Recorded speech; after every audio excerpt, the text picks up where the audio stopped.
Yo, this is the Clockwork Pi PicoCalc. It's a Raspberry Pi Pico based DIY kit that you build yourself. It's pitched as a fantastic hackable playground for coders, but it also has a critical design flaw that can make it a total deal breaker. After breaking my own screen, I've spent months digging into this device. I'm JBlanked, and today we're doing a full evaluation. We'll cover its durability, the rapidly evolving software, what it's like to live with day to day, and what surprised me the most to finally find out if this thing is worth it in December 2025. Alright, let's start with the elephant in the room. The screen is fragile. Now here's how I broke my first one. The problem isn't the tempered glass on top, it's really the raw LCD panel underneath.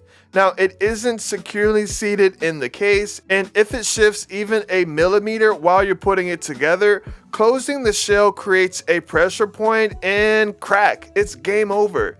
It's a device for tinkerers that literally punishes you for tinkering. Now, my workaround, and I saw a lot of you in the comments doing this too, is the tape trick. Just using a few small pieces of electrical tape to hold the screen firmly against the front shell before putting it all back together. Literally all you need is 2 pieces of tape, one for the left side and one for the right side, about 1 to 2 inches, and that's it. So after a few months, does the tape still hold up?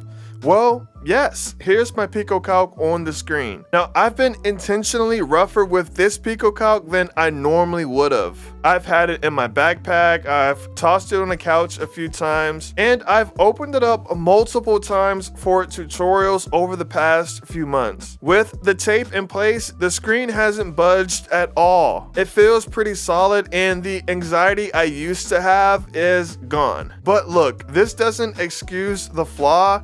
It's definitely a design overlook, plain and simple. Even with a simple tape trick, you shouldn't have to do this to make sure your device is secure. So is this warning a deal breaker? Well, I think it's more specific. If you buy a PicoCalc, you must be aware of this, and you need to do the tape trick before you even think about turning it on. Now, it's not a potential problem, it's a guaranteed one if you don't do it. And the good news is, with just a few cents of tape, you can ensure your screen never breaks. Okay, now on to the software. Now, out of the box, the PicoCalc runs a basic interpreter called MMBasic. It's a fun throwback, but its real power is locked away. Now, when I first got it, I saw its potential, but realized the stock experience was more of a starting block than a finished product. That's why I immediately started to add support for the PicoCalc in my open source project called PicoWare. Now, my goal with PicoWare was to transform the PicoCalc from a simple calculator into a legitimate pocket-sized microcomputer. Just recently, I added a serial terminal and an on-device app store. So instead of hooking up your SD card to your PC and dragging files over, you can connect to Wi-Fi if you have a Pico W or Pico 2W and download community-built apps directly.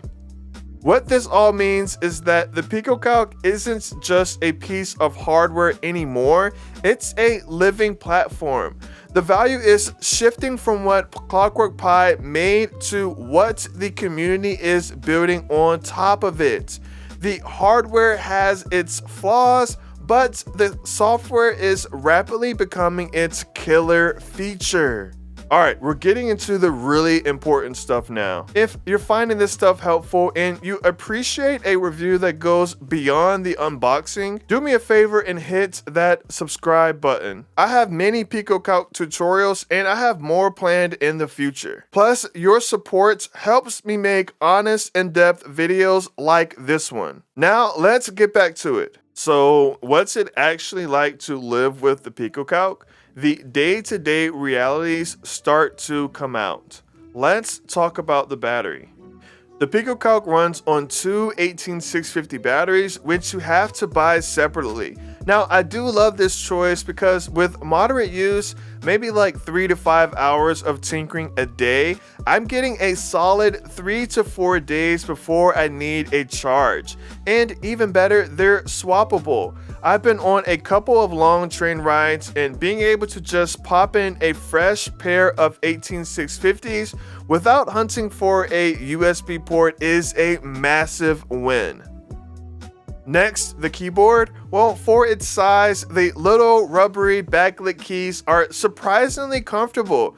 I've probably written a few hundred lines of micropython on this thing by now, and while it's no mechanical keyboard, it's way better than typing on a touch screen. The tactile clit is actually satisfying. And finally, pocket ability. Now, the PicoCalc has that classic Game Boy shape. It's thick, it'll fit in a loose jacket pocket, but you're not slipping this into your jeans. The plastic shell has held up great to being thrown in my backpack with no major scratches. But that glass screen cover is a total fingerprint magnet. Ultimately, I see it less as a true pocket computer and more as a portable workstation. It's the device you intentionally pack for a trip, not the one you just carry everywhere. So after all that testing and tinkering, we get back to the big question. Is the screen fragility a deal breaker? I would say no. Now, the screen issue is definitely a frustrating design choice, but it can be fixed with a few minutes and 2 pieces of tape. It's more of a hurdle, not a wall. Now, what is urgent is the need to embrace community software. The PicoCalc you buy is not the PicoCalc you'll end up using. So with all of that said, who is the PicoCalc for? I'd say it's for anyone who gets excited by being an active community participant. If you're someone who loves the idea of flashing firmware, trying out nightly builds, and maybe compiling code from GitHub, then the PicoCalc is one of the coolest devices you can buy for under $100. The risk with the screen is outweighed by the fun you'll have. However, if you want a polished, it works perfectly out of the box experience, the PicoCalc is not for you. So that's my take on the PicoCalc. It's a flawed gem that's being polished into something brilliant by its own users. But that's just my take. What do you think? For the PicoCalc users out there, how is your screen holding up? And what firmware are you running? Let me know down in the comments below. I'm JBlanked. Thanks for watching. Peace.